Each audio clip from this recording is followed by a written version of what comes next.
다시 한번 드리겠습니다. 저는 대전광역시 진로진학 TF팀에 있으면서 동시에 EBS 진학 교사인 이름은 최철규라고 합니다. 반갑습니다. 자, 이렇게 바쁘신 가운데서도 많은 학부모님들이 와 계시는데요. 제가 이 한 시간 절대 후회하지 않을 그런 시간으로 제가 꾸며보겠습니다. 기대하셔도 좋습니다. 제가 키워드 첫 번째로 잡은 게 뭐냐면요, 쉬운 수능입니다. 전체적으로 보십시오. 1등급 커트라인입니다. 국어, 수학, 영어가 있죠. 보시면 어떤 것 같습니까? 1등급 커트라인이 상당히 높다는 걸 알 수가 있겠죠. 특히 수학을 보세요. 수포자들이 많이 있다고 하는 그 수학. 자, 보시면 거의 평균이 몇 점인가요? 거의 96점 이상이다라는 것을 알 수가 있습니다. 자, 2011학년도 수능에서는요, 이과 수능에서 수학이 몇 점인 줄 아세요? 1등급 컷이 79점이었습니다. 자, 그것과 비교해 봤을 때 지금 수능은 상당히 쉽게 나온다라는 걸 알 수가 있죠. 그리고 영어를 한번 보십시오. 2015학년도 수능 영어에서는 1등급 커트라인이 98점이었습니다. 그리고 2016학년도 6월, 9월 모의평가는 100점이었습니다. 하나만 틀려도 2등급이에요. 그런데 작년 2016학년도 수능에서는 1등급 커트라인이 94점이었습니다. 학생들이 반발이 많았어요. 왜 이렇게 어려웠냐? 하지만 저는 영어 과목이거든요. 영어 교사 입장에서 보면 전체적으로 볼 경우에 EBS 70% 연계율을 가지고 보면요, 그렇게까지 어렵지 않은 시험이었다라고 생각할 수 있습니다. 자, 이렇게 수능이 쉽다 보니까 어떤 변화가 일어나냐면요, 보십시오. 2016학년도 응시 인원에 있어서 변화가 생깁니다. 자, 6월 모평, 9월 모평, 수능이 있습니다. 여러분, 수능을 출제하는 기관이 어디입니까? 한국교육과정평가원이죠. 자, 한국교육과정평가원에서 1년에 총 3차례 시험을 봅니다. 첫 번째는 6월 모평, 9월 모평, 수능입니다. 상당히 중요한 시험이에요. 자, 이럴 때 졸업생의 수를 한번 볼게요. 졸업생은 재수생과 N수생을 합친 게 바로 졸업생입니다. 보시면 6월은 거의 6만 6천 명이죠. 9월달은 7만 7천 명이 시험을 봤습니다. 그런데 우리가 주목해야 될 게 있어요. 뭐냐면 2016 수능 접수 인원이 몇 명이에요? 거의 5만 명에 달합니다. 그 얘기는 뭐냐면요, 6월달, 9월달에 시험을 보지 않고 수능 시험장에 간 학생들이 무려 약 7만 명가량이 있다는 얘기입니다. 한번 가정해보세요. 내가 만약 재수생입니다. 그렇다면 그렇게 중요한 6월달, 9월달 시험을 보지 않을까요? 보겠죠. 그러면 이 7만 명이라는 숫자는 뭘까요? 아마 제가 생각할 때 그런 것 같습니다. 수능이 쉽다 보니까 한 문제 틀려서 의대에 떨어진 학생, 또 한 문제 때문에 등급이 떨어져서 서울대 가지 못할 만한 그런 최상위권 학생이 바로 보지 않았을까, 이런 생각이 듭니다. 그리고요, 또 보시면 합계를 보시면요, 수능 응시인원이 총 몇만이에요? 58만 명입니다.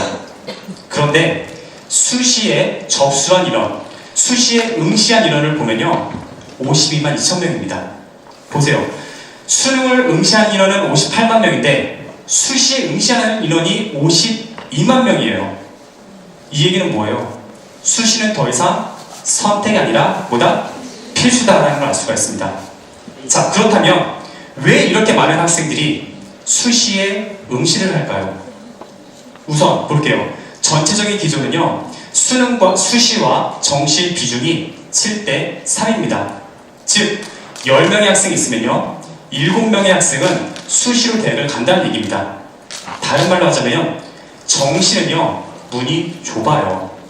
그래서 재수생이건 N수생이건 그리고 현역생이건 지금 다 수시로 한번 노려보는 겁니다. 그리고 또 한 가지, 수능이 너무 쉬워요. 지금 제가 수능이 쉽다라고 그랬잖아요. 한 문제 틀려도 대학의 레벨이 바뀔 수가 있다는 얘기입니다. 너무 위험하다는 얘기예요. 정시로만 도전하기에. 그래서 학생들은 수시에 이렇게 접근하는 겁니다. 그리고 이게 지금 3학년 학생들도 있고 1학년 학생들도 있을 텐데, 지금 3학년 학생들은 어떻게 시험 봤어요? 3월달과 4월달 교육청에서 보는 학년평가 시험 봤었죠. 그런데 그거는 우리들만의 뇌교였습니다. 재수생, N수생이 안 봤어요. 어느 한 입시기관에서 조사한 바에 따르면 1등급을 차지하고 있는 재수생, N수생 수는 거의 40%에 육박한다고 합니다. 그러니까 1등급을 받았어요. 근데 그 중에 40%는 재수생, N수생이라는 그런 통계가 있어요. 그 얘기는 뭐냐면 내가 지금 3월달, 4월달 시험에서 96%로 1등급을 받았다고 할 경우에 그 1등급이 수능까지 계속 갈 수 없을 확률이 더 높다는 얘기입니다. 자, 이렇듯 전체적으로 수능이 쉽게 나오다 보니까 응시론에서도 차이가 있고요. 그리고 수시에 더 많은 학생들이 접근한다는 것을 알 수가 있습니다. 자, 두 번째 키워드는요. 국어 A, B 통합입니다. 올해부터는요. 통합해서 봅니다. 그러면 이제 학생들이 궁금해요. 선생님, 그럼 이거는 문과생들한테 유리한 거 아닐까요? 라고 그래요. 그래서 통합이 되었을 2013학년도 수능 언어를 가지고 한번 생각을 해봤습니다. 2014학년 때부터 그 분리가 됐는데요. 2013학년 때는 통합으로 봤었어요. 이럴 때, 자, 사탐 응시자를 인문계열로 쳤고요. 과탐 응시자를 자연계열로 한번 나눠서 한번 봤습니다. 보면 어떤가요? 거의 퍼센트로 보면 1등급부터 9등급까지 거의 비슷하다는 걸 알 수가 있죠. 자, 그 얘기는 뭐냐면요. 인문계열, 자연계열 그렇게 큰 유불리는 없다라는 얘기입니다. 그렇다면 우리 인문계열 학생들이 있을 텐데 인문계열 학생들한테 정말 어려운 지문이 뭐예요? 과학 지문이죠? 뭐 RNA, DNA 나오면 막 머리에 쥐가 나죠? 되게 어려워요. 그렇다면 인문계열 학생들한테는 과학 지문이 어려울 테고 자연계열 학생한테는 뭐가 어려워요? 당연히 인문, 사회계열이 좀 어렵겠죠. 그렇다면 그 지문에 따라서 이과, 문과 유불리가 발생하지 않을까 생각해봐야 되겠죠. 자, 작년도 2016학년도 수능 A형 이과 학생이 봤습니다. 독서 부분으로 봤을 때 지문이 2개 지문이 나왔어요. 과학 지문이 2개 지문 나왔다는 얘기예요. 자, B형 이거는 인문계열 학생인데요. 사회 관련 지문이 2개 지문 나왔어요. 그런데 올해 2016년 3월 전국연합평가를 보면요. 어떻게 돼요? 거의 동등하게 나오고 있죠? 거기에 예술이 1개 지문이 포함이 됐습니다. 즉, 이걸 보면 알 수 있듯이 지문에 따른 유불리는 없애겠다는 게 하나의 원칙입니다. 그래서 문과, 이과 그렇게 큰 유불리는 없다라고 생각하면 됩니다. 자, 또 한 가지. 세 번째는요. 한국사 필수입니다. 자, 작년까지만 해도 2016학년도까지만 해도 어땠냐면요. 한국사는요. 10개 선택 과목 중에서 한 과목을 선택해야만 하는 그런 과목이었어요. 그리고 상대평가를 취했습니다. 자, 상대평가라는 것은 1등급부터 9등급까지 매기고 그리고 4%면 1등급을 주는 게 바로 상대평가죠. 자, 상대평가는요. 표준점수, 백분위, 등급 이 3개가 다 나오게 되어 있습니다. 그런데 이게 지금 어떻게 바뀌냐면요. 올해 지금 3학년 학생부터는요. 절대평가로 바뀝니다. 이 얘기는 뭐냐면요. 모든 수능 응시자들은 반드시 봐야 되는 것이 바로 한국사예요. 자연계열, 인문계열, 예체능 모두 다 봐야 되는 과목이 바로 한국사입니다. 그 취지는 뭐냐면요. 쉽게 되겠다. 너희들 우리나라 역사에 대한 기본적인 소양만은 가지고 있어. 이게 바로 그 취지예요. 그러다 보니까 문제는 그렇게 어렵지가 않습니다. 그리고 1등급은요. 40점부터가 1등급이에요. 그리고 2등급은 35점, 3등급은 30점입니다. 그런데 우리가 지금 간과하고 있는 게 있어요. 이건 엄청 중요한 사실이 있습니다. 그게 뭐냐면요. 작년까지만 해도 한국사는 누가 봤어요? 보통 서울대 진학하라고 하는 학생들, 이런 똘똘한 학생들이 봤던 게 바로 한국사였습니다. 왜? 서울대는요. 한국사를 반드시 응시해야만 했어요. 그 얘기는 뭐냐면요. 서울대 들어가기 위해서는 한국사를 반드시 응시해야 된다는 얘기였습니다. 그런데 이제 서울대 가려는 학생뿐만 아니라 모든 학생이 다 봐야 되는 그런 필수 과목으로 바뀌었다는 얘기예요. 그랬을 때 한번 생각을 해볼게요. 자, 작년에 한국사를 봤던 그 서울대 보통 응시하라고 했던 학생들이 봤던 그 한국사 몇 명이 응시했냐면 42,000명이 응시했습니다. 그런데 이제는 42,000명이 다른 과목으로 옮겨 타겠죠? 왜? 이거는 다 봐야 되니까. 그러면 계산해 볼게요. 자, 생활과 윤리. 지금까지 이 문과 학생 중에서 가장 많이 보는 그런 과목이 생활과 윤리입니다. 지원자가 19만 명이에요. 쉽게 생각해서 20만 명으로 생각을 해볼게요. 1등급은 몇 퍼센트가 1등급입니까? 4%죠. 그러면 계산해보세요. 20만 명 중에 4%는 몇 명입니까? 8,000명이죠. 자, 8,000명이 1등급을 받았어요. 그런데 한국사를 봤던 그 똘똘한 학생들이 4만 명이 있다는 얘기입니다. 그 4만 명 중에 8,000명만 생활과 윤리로 넘어가면 생활과 윤리의 그런 1등급 커트라인이 당연히 높아지겠다라고 보면 되겠죠. 한국지를 보세요. 10만 명입니다. 작년 10만 명의 학생이 시험을 봤습니다. 그런데 이 중에 4%인 4,000명이 1등급을 받았는데 보세요. 한국사 4만 명 중에 10분의 1만 한국지리로 넘어가면 그게 바로 1등급이 되는 거죠. 즉 한국사가 이제 필수 과목으로 되면서 다른 사회탐구 영역에 있어서 1등급이 좀 높아질 수 있겠다라고 예측을 할 수 있다는 얘기입니다. 자, 그렇다면 한국사는 몇 등급을 받아야 되냐? 결론을 얘기하냐면요. 우선 서울대로 갈 때 수시는 한국사는 응시했냐 여부만 확인하면 됩니다. 그리고 연대는 연대, 고대, 인문계열 3등급, 자연계열 4등급입니다. 성균관대는 자연, 인문 모두 4등급 이상이면 다 만점을 줍니다. 이게 작년도 2016학년도 한국사를 봤던 학생들의 그런 퍼센트입니다. 작년에는요 50점 만점을 받아야지만 1등급이었어요. 하나 틀리면 2등급이었습니다. 상대평가니까. 그런데 이걸 절대평가로 바꾸면 1등급은 40점 이상이라고 했죠. 자, 40점 이상인 학생의 비율을 봤더니 거의 38%입니다. 그런데 제가 뭐라고 했습니까? 최상위권 대학의 경우에도 3등급이면 만점을 준다고 했죠. 자, 3등급이면 몇 점이에요? 30점이죠. 퍼센트로 따지면 몇 퍼센트입니까? 거의 50%에 가깝죠. 자, 이 자리에 거의 한 300명, 400명의 그런 학부모님들과 학생이 오셨는데 이 중에서 절반은요 다 만점을 받을 수 있다는 얘기입니다. 그 얘기는 뭐냐면요, 한국사에 너무 스트레스를 받을 필요는 없다는 얘기예요. 자, 네 번째 키워드입니다. 영어 절대평가입니다. 영어 절대평가는요 지금 현재 고등학교 2학년 학생, 이건 2018학년도부터 해당되는 상황입니다. 자, 이 편은요 2016학년도 수능 영어를 봤었을 때 그 인원수예요. 작년도에 2016학년도 수능 영어는요 1등급 커트라인이 94점이었습니다. 그런데 영어 절대평가가 되면서 어떻게 바뀌었냐면요, 1등급은 무조건 90점 이상이면 무조건 1등급이야. 80점 이상이면 무조건 2등급, 70점 이상이면 무조건 3등급, 이렇게 했습니다. 자, 절대평가의 의미는 뭐냐면요, 문제를 어렵게 낸다에 초점을 맞춘 게 아니라 문제를 쉽게 내겠다는 것에 초점을 맞춘 거예요. 자, 이랬을 때 작년 기준으로 90점 이상이면 뭐예요? 1등급을 받을 수가 있다는 얘기죠.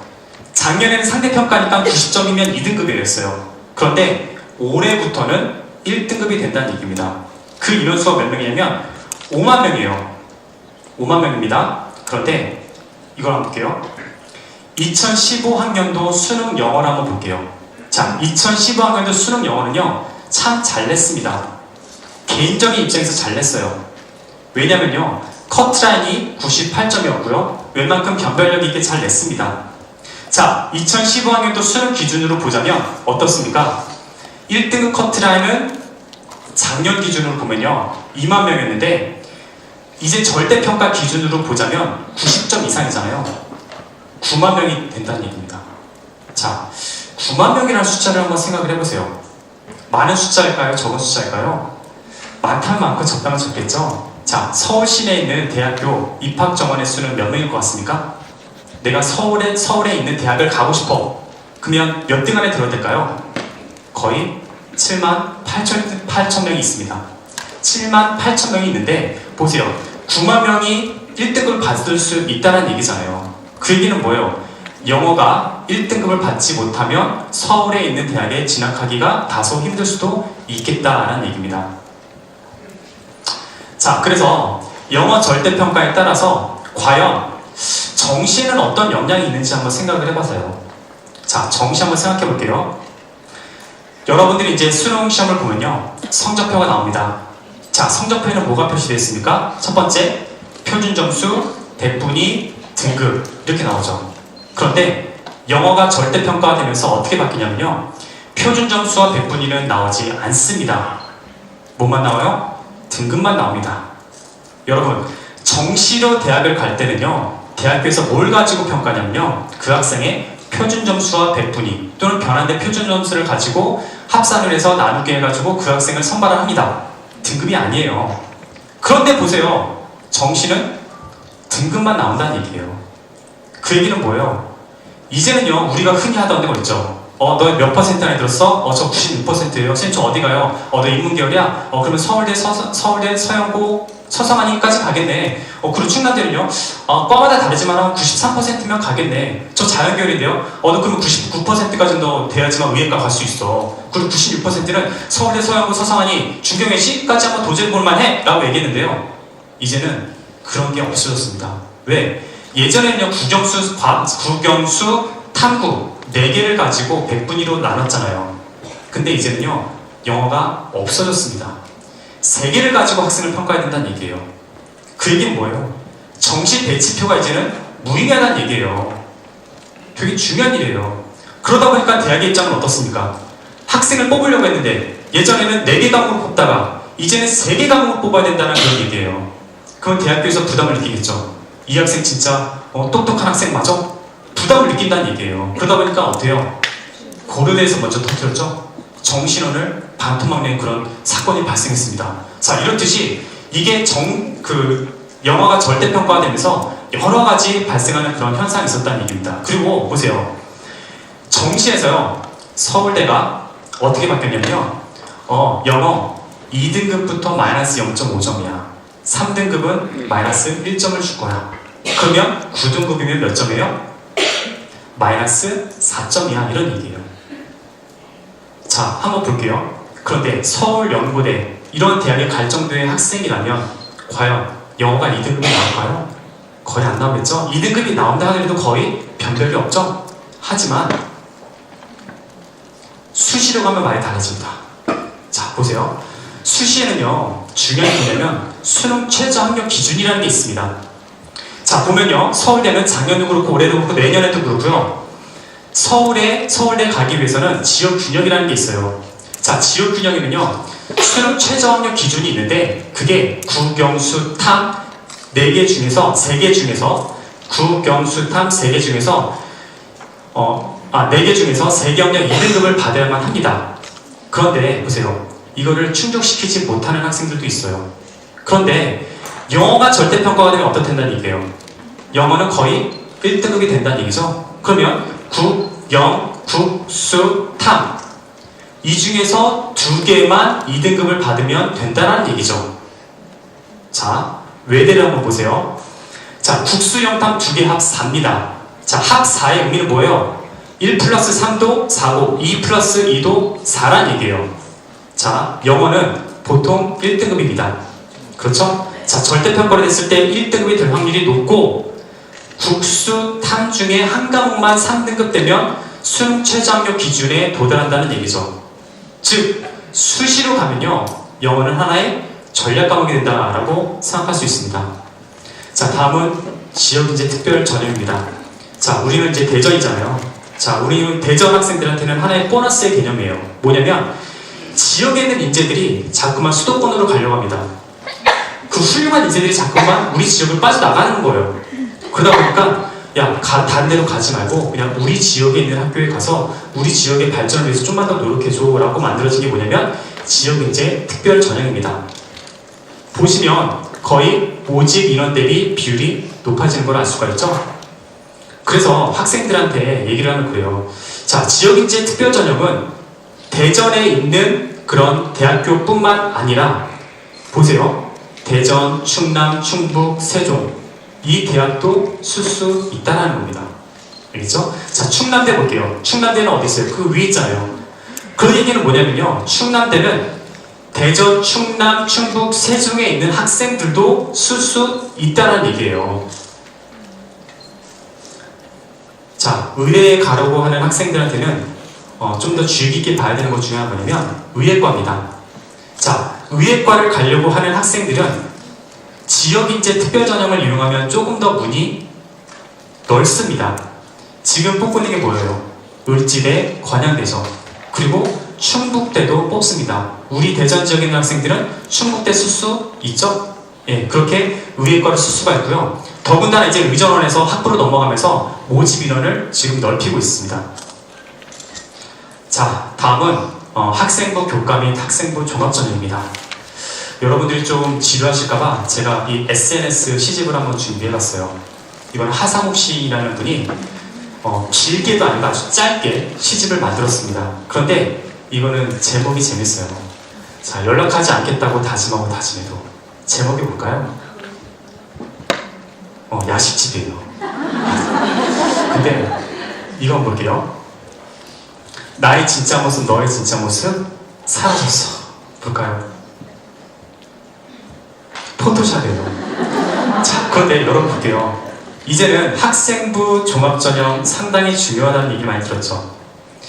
학교생활기록부가 중심에 있습니다. 자, 학교생활기록부가 만약에 자신의 진짜 모습이 없다면 어떨까요? 안 되겠죠? 이 학생이 되게 숙기가 많은 학생인 것처럼 보이지만 봤더니 리더십도 있죠. 배려도 있죠. 뭘? 학교생활기록부를 통해서 이렇게 다 보인다는 얘기예요. 그만큼 학교생활기록부는요, 자신의 진짜 모습을 보여줘야 된다는 그런 얘기입니다.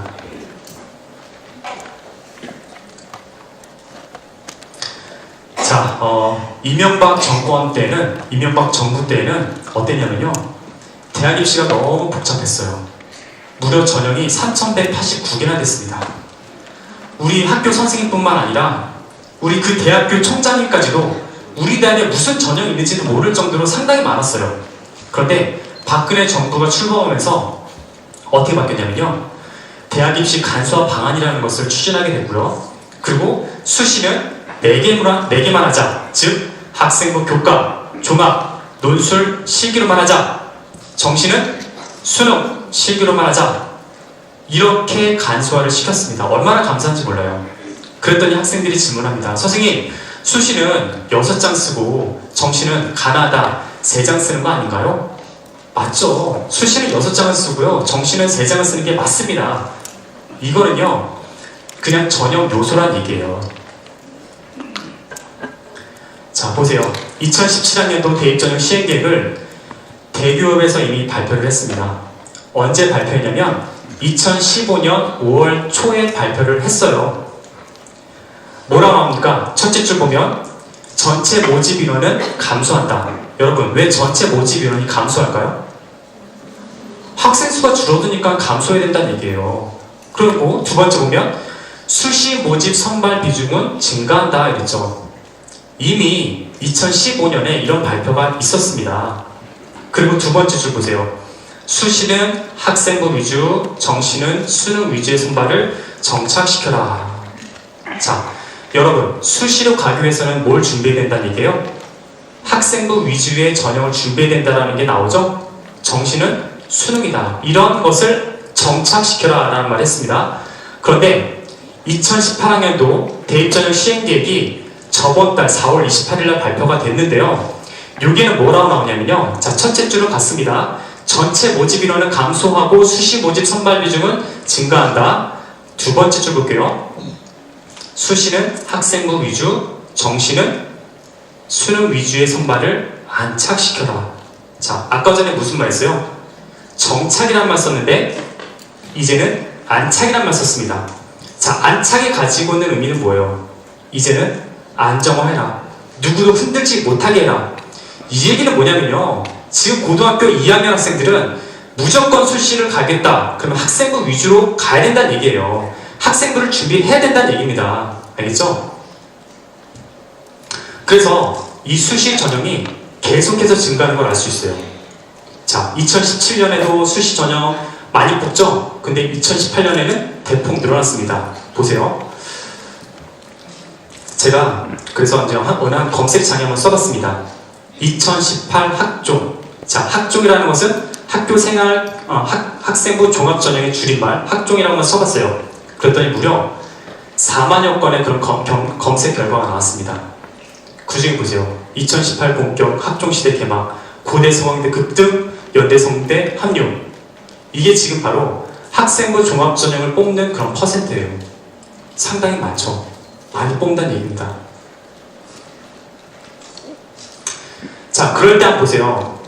학생부 수시는요, 학생부 위주의 전형이 있는데, 학생부 교과가 있고, 학생부 종합이 있습니다. 자, 보세요. 그렇다면, 어느 전형이 학생을 더 많이 뽑습니까? 학생부 교과예요. 거의 2배나 더 많이 뽑습니다. 알겠죠? 전국적으로 따지자면 학생부 교과를 더 많이 뽑는다는 얘기예요.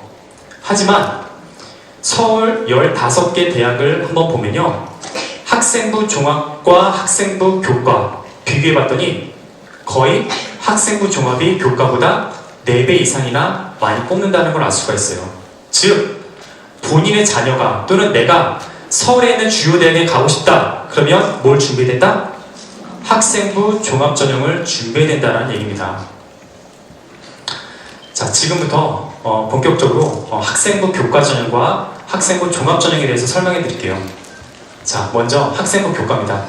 자, 학생부 교과는요, 기본적으로 내신 성적, 이걸 교과 성적이라고 제가 표현했습니다. 자, 교과 성적과 수능 최저를 가지고 학생을 뽑습니다.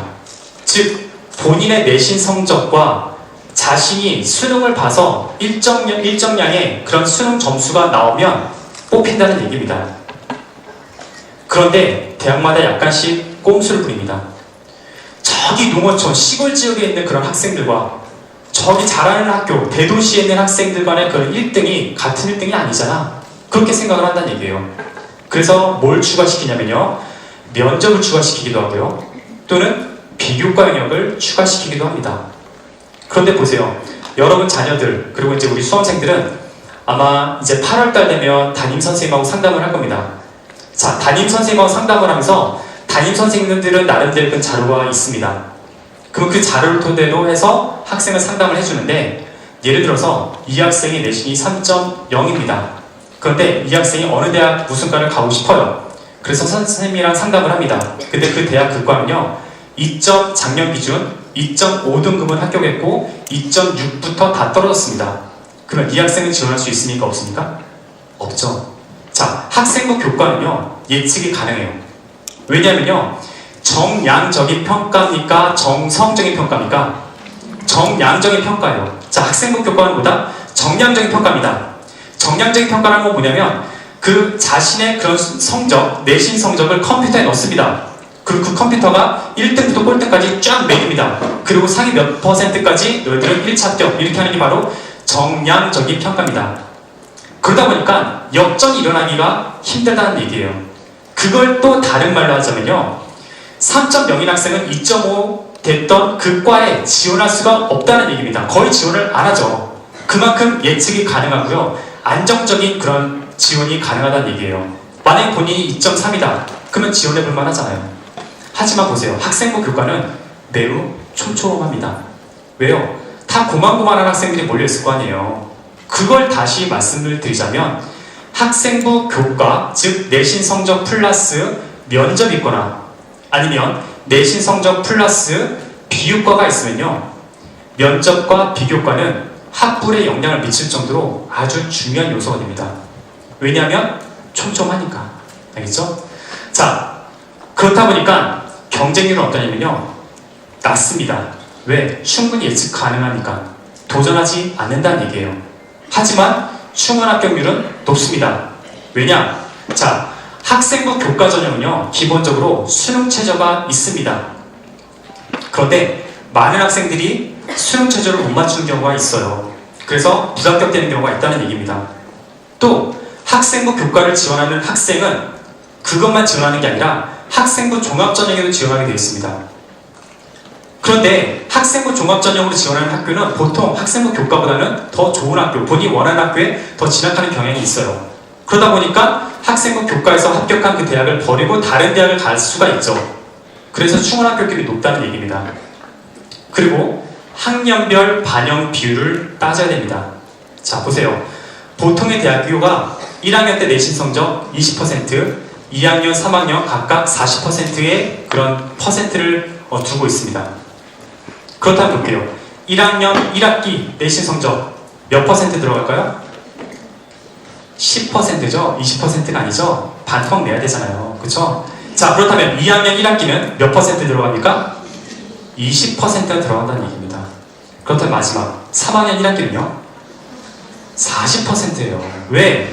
3학년 2학기는요 들어가지가 않아요. 그 얘기는 왜 그러냐면요, 지금 우리 학생들 지금 3학년 때 지금 포기한 학생 있어요. 선생님 저는요 어차피 학생부 교과 안 돼요.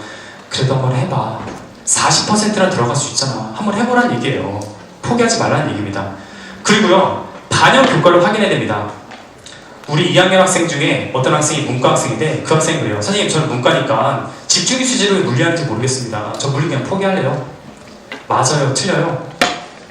부분적으로는 맞을 수 있지만 저는 아니라고 봅니다. 왜냐면요, 자, 대부분의 대학교에서는 인문계열은 국, 경, 수, 사회, 자연계열은요 국, 경, 수, 과학을 반영합니다. 맞습니다. 그럴 경우에는 물리를 포기해도 되겠죠. 하지만 보세요, 연대 같은 경우는 어떻습니까? 국, 경, 수, 사회, 과학 다 반영합니다. 교대, 충남대, 공주대 전 과목 다 반영합니다. 아직 모집 요강도 나오지 않았습니다. 모집 요강은 이제서야 지금 현재 고3 학생들의 대상으로만 나왔어요. 2018학년들 아직 나오지 않았습니다. 이렇게 섣불리 생각하면 안 돼요. 그리고 우리가 이따가 생각해볼 학생부 종합전형도 한번 생각해봐야 된다는 얘기입니다. 자, 그랬을 때 학생부 교과로 뽑는 대학 한번 쭉 한번 봤는데요. 기본적으로 학생부 교과 성적 그게 거의 100%입니다. 거기에다가 수능 최저가 이렇게 있습니다. 자, 서울시대 같은 경우는 수능 최저가 어떻습니까? 인문계열은 3개 영역 합 6, 자연계열은 2개 영역 합 4죠. 그런데 서울시대 같은 경우에는 탐구 영역 2개를 반영하는 게 아니라 1개만 반영합니다. 알겠죠? 그리고 외대 같은 경우 보세요. 학생부 교과 100에 또 이렇게 있죠. 자, 외대는요 제2외국어 한문을 탐구 영역 하나로 칩니다. 그러니까 만약에 본인이 제2외국어에 좀 더 관심이 있다 그러면 조금만 하면 더 기회가 있을 수도 있다는 얘기예요. 자, 연대를 볼게요. 자, 연대는 뭐예요? 교과와 지금 뭘 합쳤어요? 비교과를 합쳤죠. 자, 비교과라는 얘기는요 학업 성적 이외의 나머지 것들을 보겠다는 얘기입니다. 자, 그렇다면 연대 같은 경우에는 교과 성적만 높으면 합격할 수 있을까요? 물론 1단계는 합격할 수 있겠지만 2단계는 비교과가 있으니까 비교과가 학불에 영향을 미칠 수도 있다는 얘기죠. 자, 중앙대도 비교과가 있습니다. 하지만 이건 거의 다 만점이에요. 왜? 출결, 봉사, 활동만 비교과 영역으로 보기 때문이에요. 그 다음에 고려대 학교장 추천이 있습니다. 자, 학교장 추천은요 서류 100인데 이것도 저는 학생부 교과로 봤습니다. 왜냐하면 서류 100이지만 교과 90에 비교과 10이기 때문에 교과 영역이 아주 많다는 얘기예요. 자, 한양대 있습니다. 자, 한양대는 1단계가 학생부 교과 100, 그 내신 성적으로만 뽑고요. 2단계는 면접으로 100% 뽑았습니다. 자, 작년에 같은 경우는 어땠습니까? 한양대가 수능 최저 없었고요. 오로지 학생부 교과로 100을 뽑았습니다. 그러다 보니까 어떤 현상이 일어나는지 아십니까? 작년 경우에 이런 일이 발생했어요. 자, 보세요. 거의 1등급 이렇게 됐죠? 그런데 더 충격적인 사건은 뭐냐면요, 이거예요. 자, 보세요. 충격적인 사건은 뭐냐면요, 이겁니다. 무려 8개 학과에서 내신 1.0이 최초 합격자에서 떨어졌습니다. 야, 주변에 1.0인 학생 혹시 본 적 있습니까? 저는 교직 생활하면서 딱 한 명 봤습니다. 그만큼 1.0을 받기가 상당히 힘들어요. 정말로 신입니다. 그런데 그 학생이 8개 학과에서 최초 합격에 떨어졌다는 얘기입니다. 물론 그 이후에 추가 합격으로 됐다고 하더라고요. 그러다 보니까 어떻습니까? 많은 비판을 받았죠. 야, 한양대학교 너희 어떻게 이럴 수가 있어. 그래서 올해부터는 면접 100을 두게 된 겁니다. 자, 또 말도 많고 탈도 많은 홍익대입니다. 자, 홍익대. 저는 홍익대를 보면 좀 한숨이 나와요. 자, 한번 볼게요. 우선은 전체적으로 한번 등급 평균을 보면요, 어떻습니까? 좀 등급이 높죠. 서울에 있는 대학교가 좀 내신이 돼도 내신이 저래도 갈 수 있네 라고 생각할 수도 있어요. 하지만 작년도 수능 최저 한번 볼게요. 자, 수학교육 세계 영역 2등급입니다. 건축 2개 영역 각각 1등급입니다. 의예과 맞먹죠. 공대 2개 영역 각각 2등급입니다. 이거를 맞출 수 있는 학생이 몇 명이나 될까요? 보세요. 건축학부 2 3.81이죠. 이거는 평균 등급입니다. 그 얘기는 뭐예요? 아마 커트라인은 더 높을 수도 있겠다라는 걸 알 수가 있겠죠. 보세요. 2.84, 2.95 거의 3점대 학생도 갈 수가 있었던 그런 학교였고요. 결국에는 이거는요, 수능 최저만 합격을 하면 합격할 수 있다라고 보면 된다는 얘기예요. 그래서 올해 너무 비판을 많이 받다 보니까 수능 최저를 좀 약간 완화시켰지만 여전히 높습니다. 자, 여러분들이 또 가장 궁금해하실 충남대입니다. 자, 충남대 한번 보세요. 충남대는요, 수능 최저율이 보통 평균 문이과 합쳐서 30%밖에 되지 않습니다. 그런데 여기서 우리가 주목할 과는 교육학과입니다. 자, 교육학과가요, 작년에 수능 최저 합격률이 충족률이 9.8%였습니다. 이 얘기는 뭐예요? 거의 100명 중에 9명 정도, 10명 정도만 최저를 통과했다. 이런 얘기죠. 그게 뭐냐면 수능 최저만 되면 교육학과에는 됐다라는 얘기예요. 그리고 이거 보세요. 자, 지질환경, 토목공학, 전기공학. 자, 등급 평균을 보면요, 그렇게 높지 않다는 걸 알 수가 있겠죠. 왜? 수능 최저가 있으니까. 그 얘기는 뭐냐면요, 수능 최저를 먼저 맞추는 게 중요하다는 얘기입니다. 자, 그래서 학생부 교과에서 최저학력 기준을 충족시키는 그런 비율을 봤더니, 먼저 홍익대 보세요. 26.4%, 자연계열은 21.7%죠. 이 얘기는 뭐냐면 좀 수능 최저만 된다면 합격 가능성이 아주 높다는 그런 얘기예요. 그런데 보세요. 연대라든지 고대 같은 경우 거의 60% 이상이죠. 그 얘기는 뭐냐면 수능 최저는 거의 다가 도달한다라는 얘기예요. 자, 이제 학생부 종합전형입니다. 자, 학생부 종합전형은요, 기본적으로 자신의 교과 성적, 그렇죠? 자신의 교과 성적과 비교과를 합친 겁니다. 그러면 비교과라는 건 뭐냐면요, 이런 거예요. 동아리 활동, 자율활동, 봉사, 진로, 독서, 그리고 수상 경력, 이런 것들이 모두 비교과 영역에 속하는 거예요. 그리고요, 학생부 종합 전형에서 학생들이 실수하는 것 중에 하나는 뭐냐면, 선생님 내신 들어가요 안 들어가요? 스펙만 있으면 되는 거 아니에요? 라는 생각을 해요. 내신 성적은 들어갑니까 안 들어갑니까? 들어가요. 봐요. 교과 성적이라고 그랬잖아요. 그렇죠? 자, 그럼 두 번째는 뭐냐면요, 학교생활 기록부와 자소서, 면접, 추천서, 이게 기본적인 하나의 세트입니다. 자, 학교생활 기록부, 이거는요, 아무리 강조해도 지나침이 없습니다. 엄청 중요한 게 바로 학교생활 기록부예요. 자, 학교생활 기록부는요, 학생들이 1학년 때부터 3학년 때까지의 그 모습을 담임선생님과 교과목 선생님들이 낱낱이 보고 평가하고 기록해주는 게 바로 학교생활 기록부입니다. 이거는 거짓말하지 않습니다. 이 학생이 얼마만큼 성실하게 활동을 했는지, 학교생활을 했는지가 고스란히 학교생활 기록부에 남아 있습니다. 그리고 학교생활 기록부는요, 죽을 때까지 있어요. 여러분이 죽어도 학교생활 기록부는 남아 있어요.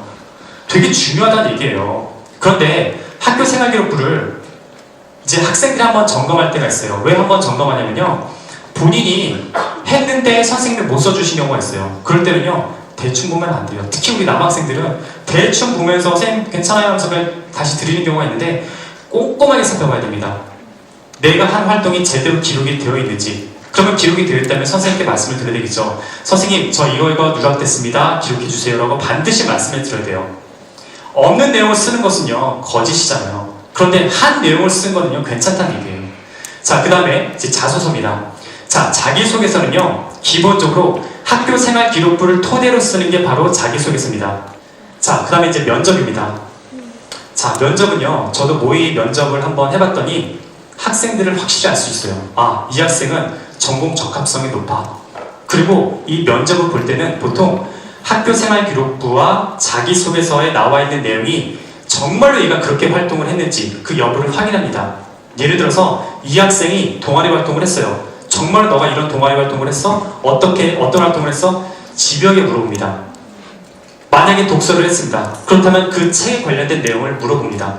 즉 학교생활기록부와 자소서에 있는 내용을 토대로 해서 보통 물어보는 게 면접이다라는 얘기고요. 그 다음에 추천서입니다. 자, 추천서는 교사 영역이죠. 그렇죠? 교사 영역이에요. 그리고 추천서는 담임 선생님뿐만 아니라 그 추천서를 쓴 선생님과 그 대학교 관계자만 합니다. 학생도 모르고 학부모 모릅니다. 다이렉트로 보내게 되어 있거든요.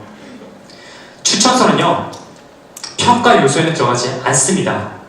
알겠죠? 그게 바로 추천서예요. 자, 이거는 비방용입니다. 저는 추천서를 얘기할 때마다 학생들한테 그런 얘기를 해요. 얘들아, 너희들 정말 선생님께 잘해야 돼. 왜냐하면 추천서 이게 실은 학불에 영향을 미칠 수 있어. 자, 제가 아까 전에는 평가 요소에는 들어가지 않는다고 했잖아요. 학불에는 영향을 미칠 수 있어요. 제가 어느 입학사정관을 만났습니다. 근데 그 입학사정관이 그런 얘기를 하더군요. 선생님, 추천서 한번 보세요. 봤더니 점만 찍어 있습니다. 그 다음에는 점 2개가 있습니다. 너무 원망스럽겠죠. 그런데 저는 교사 입장에서 충분히 공감을 해요. 그리고 또 어떤 추천서가 있냐면요, 이 학생을 내가 왜 추천하지 않고 이 학생이 이과에 떨어져야만 하는지에 대해서 아주 상세히 쓴 추천서도 있다고 합니다. 그 선생님은요 눈물을 흘리면서 썼다고 그래요. 그리고 나서 다시 전화를 했답니다. 입학사정관님, 제가 이렇게 추천서를 쓴 교사입니다. 이 학생은 한 번쯤은 인생의 실패를 한번 맛볼 필요가 있습니다. 결국에는 회의를 거쳐서 이 학생은 떨어졌다고 합니다. 물론 입학사정은 그래요. 추천서 때문에 이 학생을 떨어뜨린 건 아니다라고 얘기를 하고 있지만 그 이면에는요 모든 학생의 조건이 같아요. 두 학생의 조건이 같아요. 그러면 그래도 최후의 보루인 추천서가 영향을 미친다라고 생각할 수도 있다는 얘기입니다. 알겠죠? 이거는 비방용이었습니다. 자, 세 번째로 뭐냐면요, 교사 추천서예요. 자, 여러분 보세요. 한양대 같은 경우는 어떻습니까? 한양대 같은 경우는요 학교생활 기록부만 봅니다. 자기소개서 없고요, 수능 최저 없습니다. 추천서 없습니다. 그러면 한양대학교는 추천서를 어떻게 알 수 있을까요? 보세요. 생활기록부를 보면요 행동특성 및 종합의견이라고 있습니다. 그런데 학생들이 간과하는 게 있어요. 뭐냐면요, 자, 수시 전형에 쓴 학교생활기록부는요 3학년 1학기까지만 들어갑니다. 3학년 2학기 들어갑니까? 안 들어갑니까? 안 들어가요.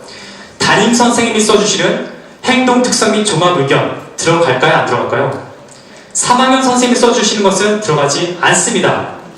그게 뭐냐면요 1학년, 2학년 담임선생님이 써주시는 것은 들어갑니다. 그러면 보세요.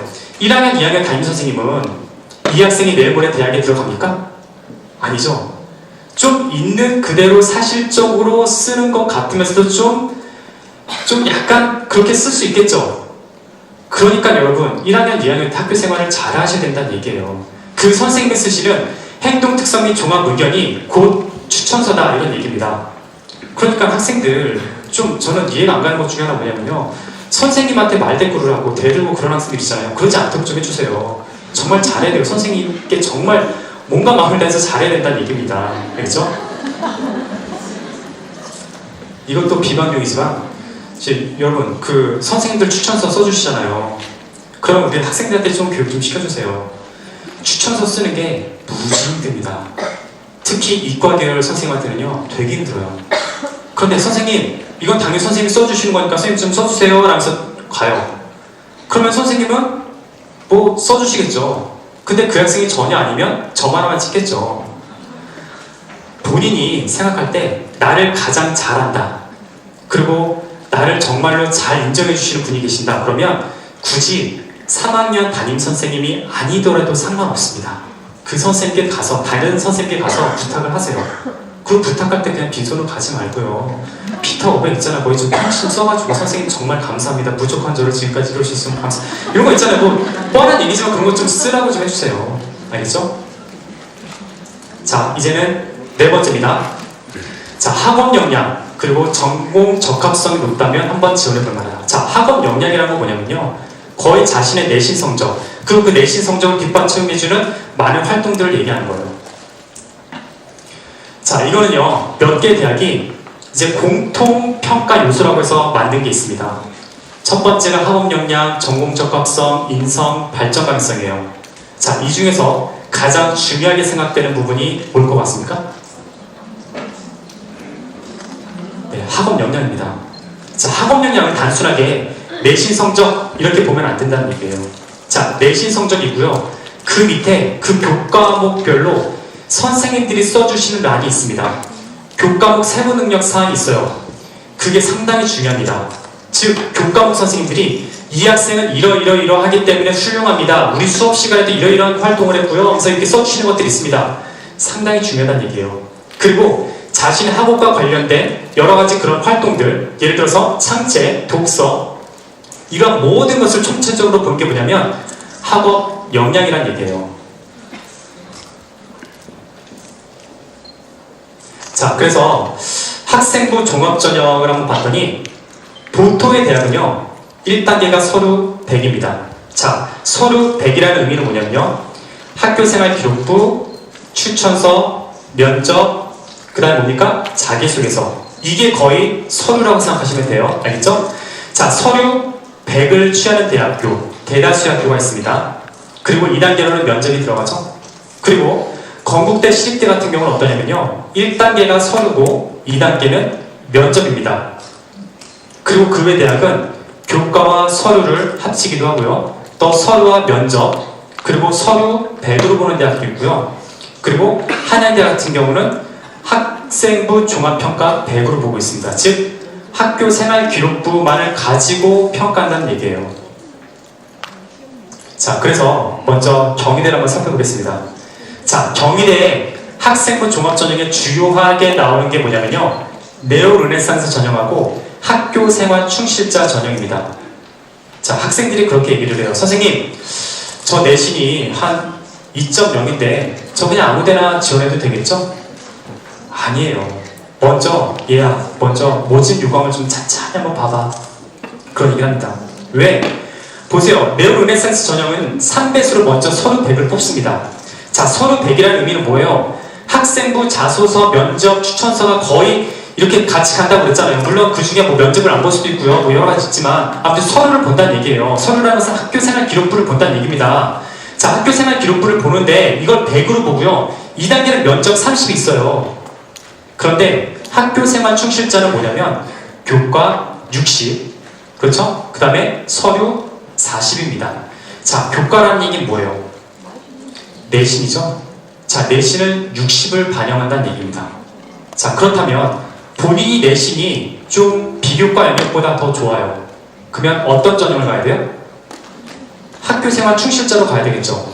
자신의 내신은 그렇게까지 훌륭하지 못하지만 그래도 서류는 좀 잘 되어 있어. 학교생활 기록부는 잘 되어 있어. 그러면 네오 르네상스 전형으로 가면 된다는 얘기예요. 자, 이렇게 한번 비교해봤습니다. 자, 등급 평균을 보세요. 네오 르네상스 등급 평균은 거의 2점대 후반도 나오고 3점대 초반도 나오죠. 하지만 학교생활 충실자는 되게 높죠. 자, 고려대에 있습니다. 자, 고려대는요 먼저 학교장 추천 정년형이 있고 융합형 인재가 있습니다. 제가 초반에 학생부 교과의 학교장 추천 전형에 대해서 말씀을 드렸어요. 그런데 제가 왜 여기를 소개했냐면요, 헷갈릴까봐 그러는 거예요. 서류 100이라 나오잖아요. 그런데 학부장 추천은 교과 90에 비교과 10이라고 했었죠? 그런데 융합형은요, 그야말로 그냥 서류 100입니다. 알겠죠? 그런 차이가 있다는 얘기예요. 자, 그랬을 때, 보세요. 이거는 대전시내에 있는 일반계 고등학교 학생들이 갔던 그 내신 성적입니다. 한번 쭉 한번 보시고요. 자, 성균관대 있습니다. 자, 성균관대는요, 학생부 종합전형으로 크게 두 가지가 있는데, 첫 번째는 성균인재, 두 번째는 글로벌인재. 똑같이 서로 100이고요. 그리고 수능 최저는 없습니다. 똑같죠? 차이가 없겠죠? 차이는 뭐가 있냐면, 자, 성균인재는 계열별을 뽑고요. 그리고 글로벌인재는 학과별을 뽑습니다. 그런 차이만 있습니다. 다른 차이는 없습니다. 그런데 보세요. 수능 최저가 있습니까? 없습니까? 수능 최저? 없죠. 그렇다면 보세요. 자신이 서울연고대에 갈 수 있는 정도의 수준의 학생입니다. 근데 그 학생이 수능 최저가 나올지 안 나올지는 약간 좀 두려워요. 그랬을 경우에 보험식으로 한번 들만한 대학이 어디냐면, 지원해볼 만한 대학이 어디냐면 성균관대가 될 수 있겠죠. 그리고 중앙대도 될 수 있다는 얘기예요. 왜? 수능 최저가 없이 서로 100이니까. 그렇죠? 자, 그랬을 때 한번 볼게요. 자, 입시 결과 볼게요. 어떻습니까? 보통 이렇다는 얘기입니다. 그런데 제가 여기서 한 가지 빼먹은 게 있는데요. 뭐냐면, 자, 성균인재 같은 경우에 계열별을 뽑는다고 그랬잖아요. 자, 계열별을 뽑는 그 성균인재 같은 경우는요, 보통 전공 적합성을 크게 두지 않습니다. 예를 들어서 어떤 계열별을 모집을 해요. 그런데 면접관은 누구냐면요, 사회학과 교수님이에요. 그런데 이 학생은 자신은 한문학과에 좀 더 관심이 있어서 온 학생이에요. 제대로 평가를 못하겠죠. 계열별을 뽑는 그런 대학의 경우에는요, 전공 적합성을 그렇게 크게 두지 않는다라는 걸 하나 알아두시면 좋을 것 같습니다. 자, 중앙대입니다. 중앙대는 다빈치 인재형이 있고요. 그 다음에 탐구형 인재가 있습니다. 자, 다빈치 인재 어떻습니까? 서류 100에, 서류 100에 2단계, 서류 70에 면접 30입니다. 그런데 탐구형 인재는 서류 100입니다. 둘의 차이는 뭐냐면요, 보통 탐구형 인재 같은 경우는 좀 심화된 그런 교과학습을 받았거나 심화된 여러 가지 활동을 한 학생들의 경우에는 특히 유리합니다. 그래서 과거에는요, 외고 과거에 있는 학생들이 거의 다 탐구형 인재로 많이 갔어요. 그런데 최근에는 일반계 고등학교에서도요, 과학 중점학교라고 해서 그렇게 하는 데도 있고요. 그래 뭐 R&E 뭐 여러 가지 뭐 심화된 그런 활동을 하는 학교가 있어서 물어봤더니 일반계 고등학교 학생들도 탐구형 인재로 많이 지원을 하고 합격한다고 합니다. 자, 보세요. 탐구형 인재는 아무래도 좀 내신 등급이 좀 낮겠죠? 자, 다음에 서울대입니다. 자, 서울대는요, 지역 균형이 있고 일반 전형이 있습니다. 자, 일반 전형은 수능 최저가 없어요. 하지만 지역 균형은 수능 최저가 있죠. 수능 최저 3개 영역이 각각 2등급이어야 됩니다. 그런데 여러분, 서울대 지원하는 학생들은 대부분 똘똘한 학생이죠.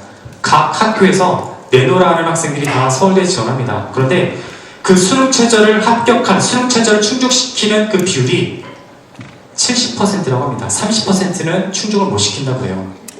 자, 이화여대 미래인재전형도 마찬가지입니다. 미래인재전형도 거의 50%밖에 못 채운다고 합니다. 그러니까 수능 최저가 중요하다는 얘기예요. 자, 충남대입니다. 자, 충남대 같은 경우에는 제가 말씀드렸죠. 지역 인재가 있고요. 프리즘 인재 전형이 있습니다. 자, 둘의 차이점은요, 딱 한 가지 있습니다. 뭐예요? 수능 최저가 있냐 없냐 여부입니다. 지역 인재는요, 수능 최저가 없어요. 하지만 프리즘 인재는 수능 최저가 있습니다. 자, 충남대를 쓸 수 있는 학생은 대전 시내 학생들만 쓸 수 있을까요? 아니라고 그랬잖아요. 충남, 충북, 세종에 있는 학생들 모두 다 쓸 수 있습니다. 또 그렇게 또 얘기할 수도 있어요. 자, 수능 최저가 없다라는 얘기는 내신 등급 컷이 올라갈 수도 있다. 수능 최저가 있다라는 얘기는 내신 등급 컷은 내려갈 수도 있다 라고도 흔히 얘기를 하지만, 보세요. 이거는 인력풀에 따라 다르다는 얘기입니다. 얼마나 훌륭한 학생들이 그 전형에 몰렸냐에 따라서 그 내신 등급 컷은 바뀔 수가 있어요. 그래서 자, 쭉 보면 어떻습니까? 프리즘이 이제 뭐 3.96, 4.28 뭐 이렇게 됐었죠. 그러면 학생들이 가장 선호하는 기계공학부 이제 지역이 이제 3.34도 작년에 합격했다고 합니다. 자, 이제 거의 막바지에 다다랐습니다. 자, 학생부 종합 지원 시의 유의사항. 자, 첫 번째, 우선은 합부를 예측하기가 힘듭니다. 자, 학생부 교과는요, 충분히 합격을 예측한다라고 이렇게 말씀을 드렸잖아요. 하지만 학생부 종합전형은 예측하기가 힘듭니다. 왜? 정량적인 평가가 아니라 정성적인 평가입니다. 사람이 뽑아요. 기계가 뽑는 게 아니라 사람이 뽑습니다. 그리고 면접이 있어요. 자기소개서가 있습니다. 자, 흔히 어떤 학생은 그래요. 정말로 괜찮은 그런 자기소개서가 있어서 그걸 토대로 해서 썼습니다. 그럼 어떻게 돼요? 유사도 검색에서 다 걸립니다. 이 학생은 표절로 불합격입니다. 절대로 뭐 베끼면 안 돼요. 알겠죠? 그리고 면접을 해보니까 어떠냐면요, 학생들이 의외로 말을 잘 못해요. 특히 남학생들은요, 말 못해요. 뭐 세월호에 대해서 어떻게 생각하냐, 그러니까 남학생들은 그냥 안타깝대요. 근데 여학생들은 뭐 주저리 얘기를 되게 많이 해요. 면접 준비도 좀 해야 되잖아요. 그렇죠? 근데 면접이 좀 약한 학생들이 있어요. 그런 학생들은 다소 좀 힘들 수도 있다는 얘기예요. 그리고 면접 날짜를 확인해야 됩니다. 자, 1차 붙었습니다. 이제 2차 면접이에요. 자, 면접장에 가려고 했는데 보니까 어때요? 내가 지원했던 대학의 면접 일자가 같습니다. 둘 중에 하나는 포기해야 되겠죠? 아깝게 한 장의 카드를 버려야 되는 거죠. 신중하게 한번 보란 얘기예요. 자, 중요한 거는 세 번째입니다. 수능에 소홀히 하게 된다는 얘기예요. 자, 수시 원서는 9월 12일부터 대학마다 이렇게 시험을 3일 동안 접수를 합니다. 그런데 저도 이제 고3 담임 교사로서 한번 봤더니 어떤 일이 발생하냐면요, 애들이 수시를 지원하잖아요. 특히 학생부 종합전형을 지원하면요, 이제부터는 돛대기 시작이 됩니다. 저는 이해가 되지 않아요. 솔직히 이해가 되진 않지만 학생들은 뭐라고 생각하냐면요, 내가 지원했으니까 된다라는 그런 신념이 아주 강한 것 같아요. 그리고 지원하고 나서 뭘 해야 되냐면요, 자기소개서를 내야 돼요. 그럼 한참 자기소개서를 씁니다. 써서 제출을 합니다. 그랬더니 어때요? 어느 대학에서는 또 합격자를 발표하죠. 합격자 발표는 어떻게 1차 합격자를 발표해요. 그 발표는 어때요? 또 애들은 뭐 축하 파티도 열고요, 또 어때는 놀고요, 막 방 분위기가 장난이 아니에요. 그래서 이거 뭐야 하면서 이제 1차 합격을 했습니다. 그럼 어떻게 돼요? 또 면접을 준비해야 되죠. 자기 면접 준비한다고 또 사실 좀 집에 가서 좀 면접 준비할게요, 또 그래요. 또 면접을 준비합니다. 그러면 또 어때요? 이제 또 두근두근거리죠. 이제 공부하려고 하면 또 최종 합격자 발표합니다. 최종 합격은요, 수능 전날에도 발표가 돼요. 저는요, 솔직히 대학에서 좀 수능 이후에 발표가 났으면 좋겠다라는 생각을 하는데 그게 좀 안 되나 봐요. 수능 전에 발표하면 애들이 시리에 차서 그 다음부터는 잘 공부를 못하는 경우가 있어요. 그런데 보세요. 자, 9월달부터 수능 시험 보는 날까지 이 짓을 몇만 명 했다는 얘기예요. 52만 2천 명의 학생이 이러한 과정을 거쳤다는 얘기입니다. 52만 2천 명이 자신의 그런 수능 점수를 올리기 위한 노력을 하기보다는 학생부 종합전형을 넣기 때문에 면접 준비도 해, 자기소개도 써야 돼, 너무 바쁘다는 얘기예요. 여러분, 누군가는 그런 얘기를 해요. 9, 10월달 정말 피크타임이다. 이때 너희들이 조금만 더 공부를 하고 조금만 더 열심히 수능 공부를 한다면 2, 3등급은 오르겠다, 이런 얘기까지 해요. 즉, 그 시간에 여러분들이 그냥 막연하게 나 면접 준비할래, 나 무슨 준비할래, 나 두근두근해서 공부 못하겠어, 난 손이 안 잡혀, 이러지 말고요, 뚝심 있게 공부하라는 얘기예요. 알겠죠? 자, 제가 또 학생부에 대해서 학교생활기록부가 상당히 중요한데요, 이거에 대해서 설명을 하려면 1시간이 걸립니다. 그래서 여러분들 그 ebsi.co.kr 아마 자녀들이 다 알고 계실 거예요. 거기 가면요, 보세요. 이 검색창에 최철규라고 한번 쳐보세요. 그러면요, 학교생활기록부에 대해 정체를 발표라고 나옵니다. 자, 고3 학생들한테는 좀 그렇게 와닿진 않겠지만 고등학교 1학년, 2학년 학부모님이 계시다면 반드시 보셔야 됩니다. 그러면 1학년 때부터 또는 2학년 때부터 이러한 식으로 학교생활 기록부를 꾸며야 되겠구나. 이런 걸 알 수가 있어요. 꼭 보시기 바랍니다. 그러면 여기 나와요. 자, EBS 진학 상담실입니다. 여러분들이 ebsi.co.kr에 가면요, EBS 진학 상담실이라고 있어요. 거기 가면요, 선생님들이 답변을 답니다. 아무 질문도 상관없어요. 또 어떤 질문도 있냐면, 뭐, 저 내신이 몇 등급이고요, 수능 성적이 이 정도인데요, 저 이 대학 갈 수 있어요, 이과 갈 수 있어요, 이런 질문이 대부분이고, 어떤 학생은 저 공부가 안 돼요, 저한테 좀 쓴소리 좀 해주세요, 이런 학생도 있고요. 다양한 학생들 많아요. 무조건 넣어보세요. 그럼 선생님들이 15시간 내에 답변하게 되어 있습니다. 그래서 저도 답변을 했어요. 그때 뭐예요? 답변의 평가는 최고의 상담이다 나오죠? 애들이 또 부족해요 이런 것도 있어요. 네, 좀 기분 나쁘지만. 자, 마지막입니다. 제가 좋아하는 시 한 구절을 소개해드리고 마치겠습니다. 자, 보세요. 흔들리지 않고 피는 꽃이 어디 있으랴. 이 세상 그 어떤 아름다운 꽃들도 다 흔들리면서 피어납니다. 여러분, 우리 이제 학생들도 있을 텐데, 제가 확실히 이해할 수 있는 건 뭐냐면요, 여러분 많이 힘들 겁니다. 그런데 학부모님들도 마찬가지고 교사도 마찬가지예요. 여러분들이 좋은 대학에 간다면 더할 나위 없이 좋겠지만, 대학에 가고 안 가고가 중요한 게 아니라 이 힘든 상황을 얼마만큼 잘 극복하고 가느냐가 더 중요합니다. 힘들지만 해내십시오. 알겠죠? 그러면 분명히 좋은 결과가 있을 것입니다. 자, 부족하지만 이것으로 제 강의는 마치고요. 여러분들이 만약에 제 자료를 받고 싶으면 메일을 보내주세요. 그러면 제가 리턴 메일로 PDF 자료를 드리도록 하겠습니다. 감사합니다.